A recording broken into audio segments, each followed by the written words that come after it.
What's going on, YouTube? You already know who it is, baby. It's Yugi Skull. Excited to bring you guys another deck profile for my tried and true beloved, the OG deck, Heroes. As you guys know, I've been on this deck for years at this point.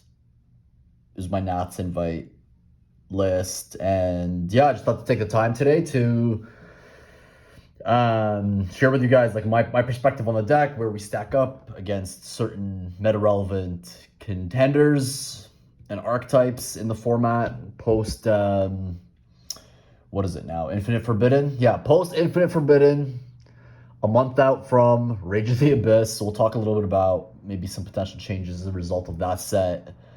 And then also, obviously, post ban list, right? That's another big thing. There's some major cards that were either limited or completely slashed off the game state, right? So it allowed us to, I guess, make some changes within the decks. Quick footnote as well. I do want to also address like a recent deck profile that Blake Hero made. I did actually take his deck list out to locals, so this deck list is heavily influenced from his, but with some minor tweaks that benefit my personal playstyle. So shout out to Blake, definitely, one of the good names, one of the good guys out here spearheading the good conversations in the hero community. Anyways, so that was the fucking shout out. So we'll get started with the deck profile. Cool. So we're gonna open up with our hero line. 3 Stratos, 1 Liquid, 1 Shadow Mist, and the 1 Brick, the Vanilla Neos. I've really been enjoying this ratio. Once upon a time, your boy did 2 and 2, so 2 Stratos, 2 Mist. I don't know, guys. At this point, like, this deck needs to be hyper consistent just to be able to get anywhere against some of these crazier decks that have like Feastmint engines, or like the Snake Eyes of the world, the Temp Eyes of the world, where it's like majority of the deck is breakers and hand traps. I like 3 because it's another starter that's reliable, and the lines to get where you need to go within your end board is a lot more streamlined and straightforward if you max out on the 3 Stratos. And then the 1 Shadow Mist, just as to have it as part of combo, so you can tutor out the mass change and search the search out the mass change to get to Dark Law and part of your end board. So yeah, not much to really go off of here. Also, Stratos as well. I find if you're going second, seeing multiple copies, like let's say see a hero lives in Stratos, again, the second Stratos then could act as a feather duster in case you're not too worried about, in case you are worried about, the back row threats that are present by your opponent. What you do is you'd go, through your vision line, you'd set increase in the back row, and this can be your normal summon. And that way it has protection because the increase is still in the back row in case they do decide to impermanent. They try to counteract your attempt to destroy their back row. So we're really good into breaking into boards because it's not once per turn, and you could use multiple effects multiple times a turn. Kind of crazy. I'm surprised no one actually ever talks about how kind of messed up Stratos is for this deck. Like, imagine if a card like this existed for Snake Eye or for any other meta relevant decks. People would have a hoot. I think like people would probably be losing their minds.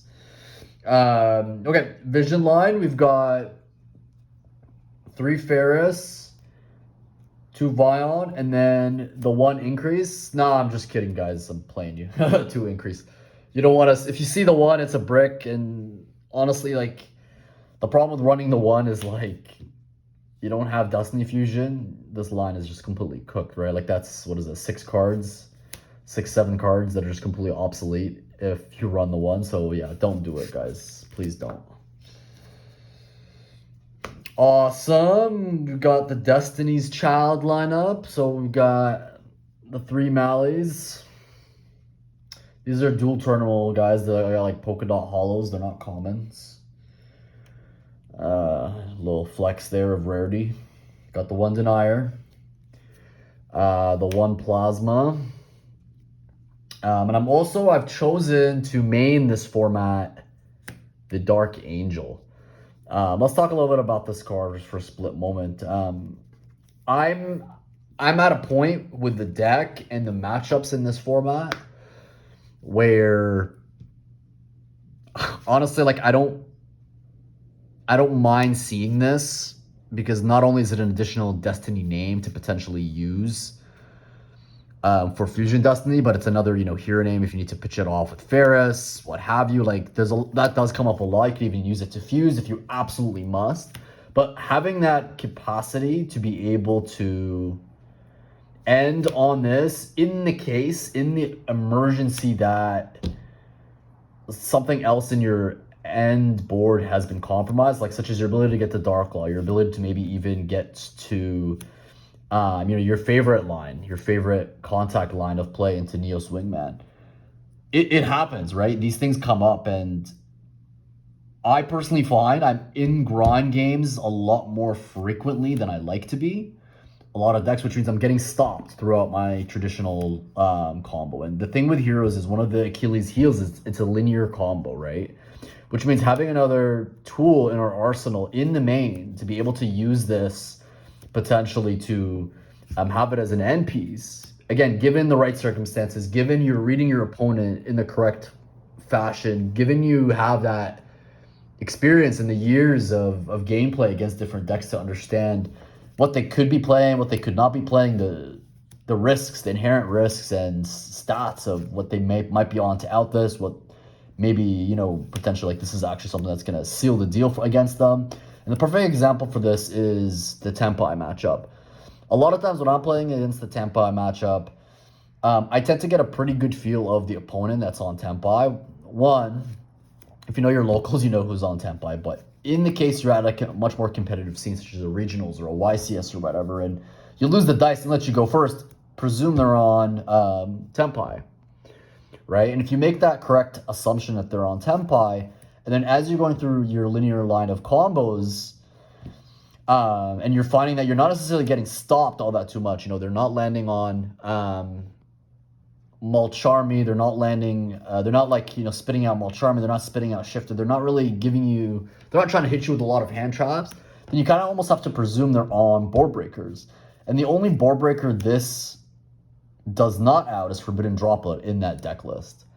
Which means if you have access to this in your deck, you've now increased your likelihood, because it's in the main, to win those matches a lot more frequently than, let's say, you're going up against a matchup that, is not necessarily just entirely hand traps, right? Like it's a good mix with Tempai. Like some people do half hand traps, some people do half board breakers, some people do just board breakers, some people do just hand traps, where you kind of have to get a feel for it. That's just my recommendation. Obviously, be aware of how much risk you also want to take against Nibiru with this. Because one of the things that often ends up happening in order to get this out is you have to pop your own DPE and have it as a name in the graveyard so you could actually special summon this to your opponent's side from the graveyard after discarding. So keeping that in mind, there's a lot of variables at play, whether or not you're going to even use this in your end board. But I would say if you feel like they're on Tempai and maybe they exhausted like 1 or 2 hand traps and the risk of Nibiru is a lot less minimal, I think it's a safe bet if you can land on this, because then you put them on, better have Droplet or that's it, right? Because if they don't have Droplet, they're kind of cooked, because everything else in our combo line, such as DPE or favorite contact into Neos Wingman, can pop any of their dragons that come about. Anyways, that's enough on that card. We got our 3 hero lives. Don't cut this to 2, guys. Saw a lot of you cut it to 2. It's just absurd in my opinion. We don't have a lot of 1-card combos. This is one of them. The other 1-card combo is Fusion Destiny. And then I've got the 1-ofs, Miracle Fusion, 1 Poly, the Rhoda, and Foolish Burial. Do not cut these 2, guys. Let's say you open one of these and then one of these. it's just going to allow you to actually push a lot easier through hand traps such as Ash Blossom or even Imperm Veilers, things like that. Like a lot of times, let's say you have the reinforcement of the army, right? And they have the dreaded Ash Blossom, and it's a good player that knows that they need to Ash the increase in the vision line of play. And let's say it in normal, so you go Hero Lives, you go Ferris into increase to try attempt to summon Vion. They stop that. They don't let Vion come out. You just go ahead and you search Vion, you normal summon your Vion, you continue playing as you were initially planning, and you'll get to this exact same board, which is full combo as you wanted, right? So that's why it's really poor decision making to cut these two, because it allows you to push through those hand traps, even against those moments and those players that know exactly the ideal and optimal choke points against the combo line.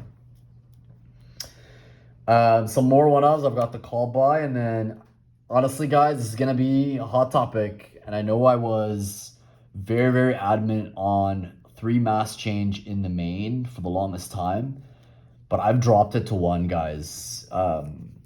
Yeah, I've changed. I've realized, like, you know, if you're gonna lose dice, which is it's gonna happen half the time, and you have this, you know, one of these 3 copies in your hand, it's not the greatest. It'll help you work through maybe some like targeting negates that are part of their end board, or their hand traps, like a Veiler or potentially like a set Imperm or things like that. But the problem is, it's like, it's really easy to stop this. It's quite fragile. It's ideal if you keep it going first. If you know you're going first, absolutely max out on it. That's exactly what we're doing here. But going second, I'm just really nervous about seeing one of these copies going second instead of like a board breaker, which this is a board breaker build. Then we've got 3 Triple Tactics Talent. We've also got 3 Book of Eclipses. I think that's plural, Eclipses. And then we got the 3 Forbidden Droplet. I'm really liking this. I know a lot of people, I think Blake also had like Dark Ruler instead of the talents. Like, he doesn't even run this. Again, like, if we're going off of theory of you want cards good going first and second, and we're gonna play the 1 mass change, then there's no, like, it's just, it doesn't make sense to see Dark Ruler in the main if you're going to tell your opponent, yes, I won the dice, I'm going first, right? Or imagine you're going up against Tenpai, they make you go first, and now all of a sudden you have Dark Ruler instead of talents. And this, you know, this could potentially, like, this makes or breaks games, guys. Because let's say they hand trap, they Ash Blossom you, and then they have, I don't know, a Veiler in hand or something else, or a Nibiru, or what have you, a Bestial, I don't know. This is going to out that. They're going to go 2 for 1, essentially. Like, if they decide to hand trap you, now they lost 2 cards, and you've gained the hand advantage, right? Like, you know where you can go with your ideal hand in the game state. They don't know that, but now you also know what they're on, and you know exactly what they can and cannot do if you understand the meta. So then you can start to actually tweak your end board. Maybe in some cases, you don't actually land on the full end board. You know, Dark Law, DPE news. Maybe you actually end up throwing a Plasma on board because you know it's safe to do so and they don't have any board breakers to out it, right? Food for thought. Eclipse, just more dodging cards. Droplet. The reason Droplet is still in the main is just, it's just so good in this deck. You get to like send cards for Cost of the Grave where you need them, like the Malleys and the Destiny Heroes. And yeah, if you do draw this and you go, and you're going first, you can set this. It gives you essentially another impermanence to your end board. Just because we're not prioritizing Plasma as an end board, so I mean, it theoretically comes up where it's like an end board piece. And it's just like a better imperm. They can't respond to it, right? The last but not least, of course, the favorite contact. For extra, we'll start off with Kusa. Some food for thought on this, guys. I don't know. I'm on the brink of cutting this for like Ab-Zero, or like another Wake Up or something else. I don't know yet. I'm just at a point where like the primary, like this used to, the reason we played this was Shifter. We wanted to do something in case we got hit by Shifter. But the reality is, if you're going to be hit by Shifter, more often than not, you're staring down an opponent who is also on a crap ton of board breakers and is playing Tenpai. So let's say you do end up on this and they have the Raigeki, they have the Dark Hole, they have the Imperm, they got something, right? Like something that they run 3 of. You're kind of cooked, and now you've just lost a spot in your extra deck that could otherwise better be used for like Ab Zero for like the grind game, or like a Wake Up, for which is really good on the crackback, things like that. I don't know. I'm still debating on it. Like, it may very well be that I just switch it out to Absolute Zero, and if I lose to Shifter, I lose to Shifter. Like, just choose not to respect it. But for now, I think I'm still playing Bakuska. But yeah, just some a fair warning. I'm landing on this quite consistent and on a consistent rate under Shifter. But the problem is that I usually have something else to push against the board, and this, unfortunately, on its own is just really fragile against Tenpai. Mass Heroes, I'm still doing Blast, and then the 2 Law. I really like Blast just because at my personal locals, there's a lot of Runic players. This card is really good in terms of interaction against Fountain, because it doesn't engage against Hugin's protection capabilities. So I'm still choosing to play it. Also, in a lot of cases, like, this could potentially be your out to a lot of those 1-elf floodgates. Like, let's say you go Blast Effect, pay 500 for cost, target like a skill drain or anti-spell or some nonsense like that. And then you can actually potentially, chain your Droplet, chain your Book of Eclipse, chain your, I don't know, something. Like some of these cards, right? You chain these. Yeah, you kind of need 2 cards to make it work, and he had to land on this in the first place. But it could come up, theoretically speaking. It's not out of the realm of possibility. So I tend to like this. I know people are playing Divine Wind for Tenpai, but like, yeah, we go back to the comment of like, Tenpai just has a lot of board breakers. So if you think that just having 1 card against that matchup is enough, you're unfortunately like fooling yourself, in my opinion. This for me just has a lot more. It's just a lot more generic, and it covers a lot more matchups than just Tenpai. Like, I remember at my last regionals, this actually interacted really well with their field spell, which is obviously now at 1. But you never know. I mean, it could come up. Also, maybe this is your end piece against Yubel. You need something to bounce back their Nightmare Pain. That also does come up. So yeah. But anyways, you guys can play whatever you like. It really is a game with many shades of gray. Cool. Some Destiny heroes. I am doing the 1 DPE and the 1 Dystopia. I still play Dystopia for time, and I just need another card that allows me to reset my Malleys with Favorite Contact if I have to, but obviously we're prioritizing Neo Swingman to blow up boards. But it does come up. E-Heroes, we've got the Infernal Rage, Sunrise, Wake Up, and Neo Swingman. No Ab Zero, but could make an appearance. I don't know. He's here. It's just in the binder.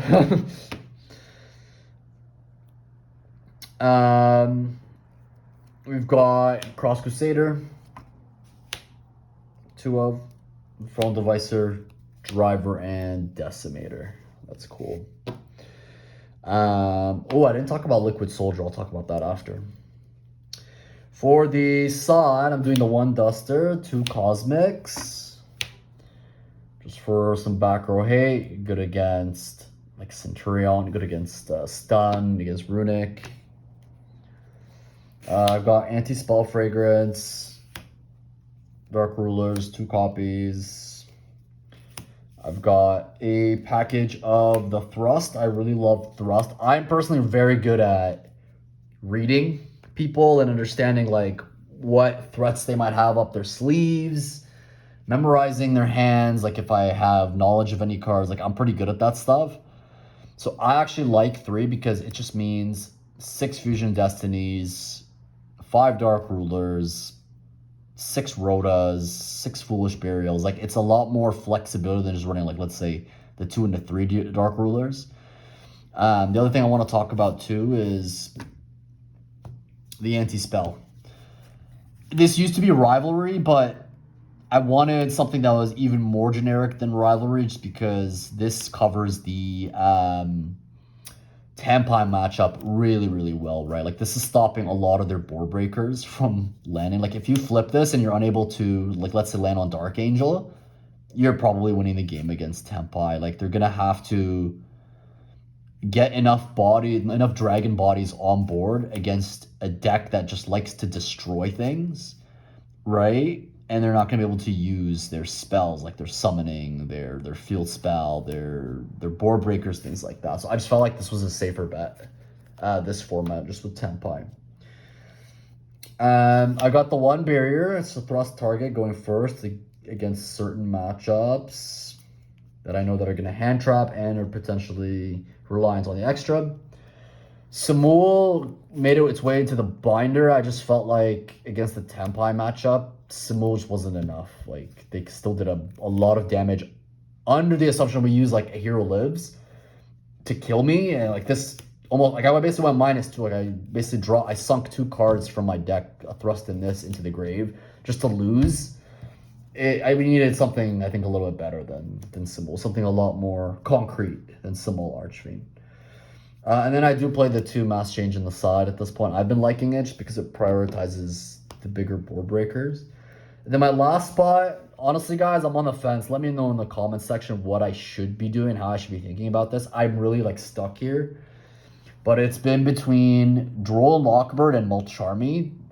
Like, there's pros and cons for both, right? Like, yeah, we're playing full breaker setup, but there's just some decks, like, let's say Chimera, with like the Diabelle's card and stuff, or even like Whitewood's Runic. Like, just Droll cooks them so bad, and it makes that matchup a walk in the park if you have like good engine.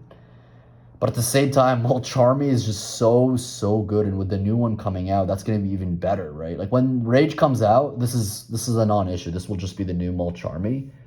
Potentially even in the main. I haven't even decided 100% yet. Like, I'm actually more leaning towards maining that card. But, like, right now, Droll and Lockbird in the side is usually, in my opinion, a safe bet against, like, a lot of the rogue matchups in the game. Like, maybe the Chimeras of the world, or I don't know, maybe you get stuck with the Danger Dark World guy at regionals, right? It will come up. Or the Drytron guy. It's happened to me, right? I got stuck with the Drytron player, and I had nothing to do against him, and he basically made me skip my main one.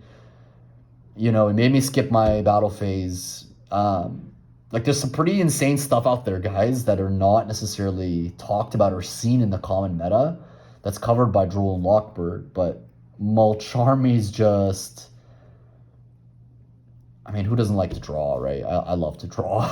So we got a card that stops drawing. We got a card that makes you draw. So you pick. I don't know. I'm kind of stuck. Let me know in the comments, guys. The other thing, too, with this is I found, like, some people play around this. So, like, you go -1, a card from your hand, and now you're just stuck with not enough engine or not enough cards to actually play. Like, I had one hand the other day where it was just Ferris and a bunch of, like, board breakers, and I resolved this, but then the guy who was on Runic Whitewoods, he just set a bunch of Runic stuff and passed back. Like, it was enough interruptions in his mind to stop me, and he was right. Like, I just passed back to him. I set like a Book of Eclipse and passed right back. So yeah, food for thought. Let me know in the comments, guys, what I should do between these. It's kind of a tough call, but yeah, like, do you want to just stop drawing against some certain rogue matchups, or do you want to draw more just in general against most things? You tell me. I haven't decided yet. On the fence, as they say. You'll also notice, like, there's no Pot of Prosperity, and there's no, what do you call it? Liquid Soldier. I honestly tried it, guys. Like, I know I was talking a lot of shit online, on Facebook or whatever, but I tried it. I really did, and the conclusion that I've come to, and it is not a data-driven conclusion. I fully know. I know it's not a data-driven conclusion, and that's totally fine. But I just think that Yu-Gi-Oh! Data and statistics it's always a lot more complicated than it seems when it comes to Yu-Gi-Oh!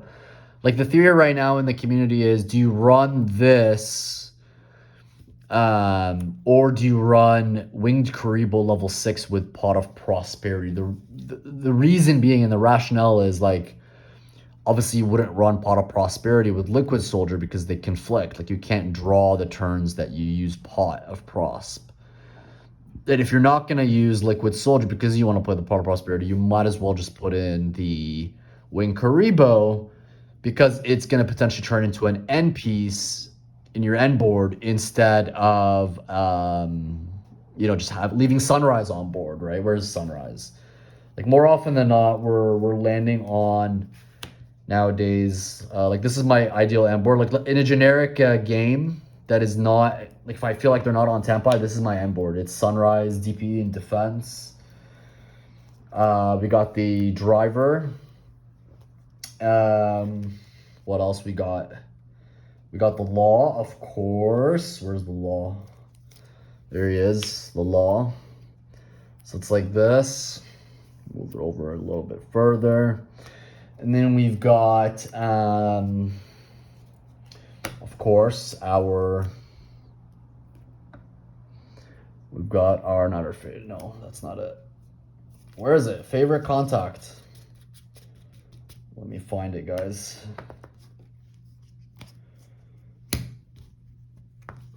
Did I just lose my favorite contact? You have to get me the new one from the tin at this point. Anyways, your trap is set. We'll say this is your favorite contact. Maybe you have like a D-barrier set, like your anti-spell, if you post side or whatever. Maybe you're able to do the legendary double law combo where you opened up a hero lives, any hero, and then Fusion Destiny. Then you can actually get to an end board that you have one law on board, and you can also like reset this, and it is usable on your opponent's turn. So that's like your ideal, like full combo. Like, this is my ideal end board. Yeah, maybe it makes sense that this is a Wing Kuribo in that game state, but at the same time, like, I could potentially draw into my Droplet, right? I could draw into my Droplet, or I could drop into my Talents. That's another big one. I can draw into my Talents. That's 6 really good cards that I can draw into to potentially add another meaningful end piece to my board. So that's one. Maybe the stats aren't there, but I don't care. Those cards are insane, right? If I resolve Liquid Soldier into my standard line of combo, and I draw into one of these after getting, let's say, hand trapped, especially, and I have this, and I still have the capacity to go full combo, or at least semi-combo, this now is going to let me break their board, or I mean, break their attempt to break my board before they even commit any single plays on their turn. Right? Like, that's huge. More often than not, I'm not even like trying to actually draw off this. I'm trying to actually understand what they're on, what they're trying to do, to adjust my lines of play to where I can stop their hand. You got to understand the mechanics of the game and the matchups and their starters, and maybe like the likelihoods of what the top deck could be, to end on things that are going to defeat your opponent. This card, guys, ends games. Talents ends games, which is why I'm playing it. So anyways, yeah, maybe the stats aren't there to like actually open, to actually draw into my non-engine that, you know, is good end pieces like the Talents or the Droplet. But at the same time, there's a lot of games where, like I was saying, because I am maining the Angel, this is also part of end boards at times. It becomes kind of conflicting when you give them Angel, and then this is, if you found somehow a way to get to the Angel in your hand and the Wing Kuribo, where this is outed, let's say it's Wing Kuribo in defense, and then you gave them this, well, now they can just kind of like crash into your Driver, or you're be forced to waste your DPE pop to out both. Just because the Neos Wingman pop that's set off the favorite contact is a lot more powerful than just the DPE single pop. Right? So because I'm personally choosing to prioritize this against the Tempai matchups, which there's going to be plenty of in the competitive scene, it didn't make sense to actually play the Liquid Soldier, which in turn made Product Prosperity less of an attractive card, which in turn made me just go back to playing Liquid Soldier. The other thing that I found playing Blake's deck with the one Prosp and the one Kuribo is More often than not, guys, you open this nonsense. Like, how many times have we seen this? You open, like, just Vion, which happens, guys. It comes up. It's not likely, but it comes up. You're going to open just Vion, and maybe you have, like, a Fusion Destiny. Maybe, if you're freaking lucky. And you have to, like, normal summon. Like, this is your normal summon. You don't have any other monster in your hands to, like, feed into Ferris. Like, usually you just treat this as another Stratos. You normal this, dump the Mist or Mally or whatever, and then you're able to, like, add a card to discard off the Ferris that's in your hand. But maybe you don't even have that, right? It's possible. A lot of games, I actually just open this, the Vion, and then I open the Fusion Destiny. Or, I've actually seen it happen. You just open Vion Breakers. Vion Breakers bricks. It's going to come up. Like, then you're stuck with the dilemma of, are we then going to have a card in our deck, such as Liquid Soldier, that theoretically, again, regardless of what the numbers or how low probability is, theoretically could get you into other one-card combos? And or cards that could stop your opponent, at least turn skip them, such as like the Eclipse or the Droplet or whatever it may be. Or are you going to just, you know, add Wing Kuribo to your hand, use it to fuse with this, make Sunrise pass? Right? Like, that's the dilemma that we're talking about. Do you want to make a bad situation survivable? Regardless of what the data suggests, regardless of what the likelihoods mean. Like, the numbers matter. I'm not saying the numbers don't matter, but, like, that's the beauty of Heroes. I feel like you're coming in from behind anyways, guys, playing this deck. Like, you're already going into locals with kind of a shitty deck. There, I said it. This is not a great deck. Like, it's not a great deck in terms of power in today's meta format, right? Like, and we're trying to make this deck as competitive as possible when it probably is just more of like a pet deck. So the reality is, like, do you want a good end board piece that's going to be a nice interruption on a general level? Or in my case, did I want to have Liquid Soldier to get me out of a really, really tight squeeze while still being able to have this card for the Tempai matchup, which is the Dark Angel, all while ensuring that, you know, I can play cards such as Talents as well in the main, which is going to be incredible first, and a little less better second, but still incredible going first. If you see this going first and you have full combo through a interruption, you're winning the game, my friends. You're 100% winning the game because of Talents. So I guess, again, guys, it comes down to preference. Like, in Blake's list, he was maining the Dark Ruler no more. He was maining his Droplets, his Eclipse, no hand traps. It made sense for him to play the Pot and the Wing Kuribo. It made sense. He's also the kind of guy, like, I know he's been playing the deck for years, right? So he probably is at a point in his career, in his tenure with the deck, where he understands the matchups, where if he's resolving Pot, he knows what to banish face down that's not going to conflict with any potential grind game he gets into or any potential end pieces that he'll need against that certain matchup. But most people are not that competent. Let's get real, guys. Most people are not that competent, which means having something that is maybe a lot more tools in the arsenal that are, in my opinion, just bigger blowouts against your opponent is probably more of an ideal situation than Pot of Prosperity Wing Kuribo. But anyways, that's it for now. Yeah, play what you like, guys. Hopefully I gave, you know, some good food for thought on things and, like, the recent controversy in the community. At the end of the day, guys, it's all love. Like, I really hope that, like, no one got offended by me or no one got upset with me. I genuinely tried it, guys. I genuinely tried a lot of different things, you know, with all the different conversations happening around the community. But yeah, guys, that's it for me. That's me, Yugi Skull, signing out with another hero deck profile. I'll talk to you guys next time. Cheers.